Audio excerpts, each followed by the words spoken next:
আপনারা কি জানেন পৃথিবীর সবচেয়ে বড় লেক কোনটি? পঞ্চম স্থানে রয়েছে লেক মিশিগান। এটি যুক্তরাষ্ট্রে অবস্থিত। মিঠা পানির এই লেকের আয়তন ৫৮,০৩০ বর্গ কিলোমিটার। চতুর্থ স্থানে রয়েছে লেক হুরন। মিঠা পানির এই লেকটি যুক্তরাষ্ট্র এবং কানাডার মাঝে অবস্থিত এবং এর আয়তন ৫৯,৫৯০ বর্গ কিলোমিটার। তৃতীয় অবস্থানে রয়েছে লেক ভিক্টোরিয়া। এটাও মিঠা পানির লেক। এর অবস্থান আফ্রিকার তানজানিয়া, উগান্ডা এবং কেনিয়ার সীমানায়। এটি নীল নদেরও একটি অন্যতম উৎস।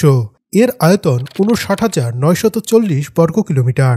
দ্বিতীয় অবস্থানে রয়েছে লেক সুপিরিয়র। এটাও মিঠা পানির লেক এবং এর অবস্থান যুক্তরাষ্ট্র ও কানাডায়। এর আয়তন ৮২,১০০ বর্গ কিলোমিটার। আর পৃথিবীর সবচেয়ে বড় লেক হচ্ছে কাস্পিয়ান সাগর। এটা নামের সাগর হলেও এটা আসলে নোনা পানির একটি lake. Russia, Azerbaijan, Iran, Turkmenistan এবং কাজাখস্তান দ্বারা বেষ্টিত এই লেকের আয়তন ৩,৮৯,০০০ বর্গ কিলোমিটার।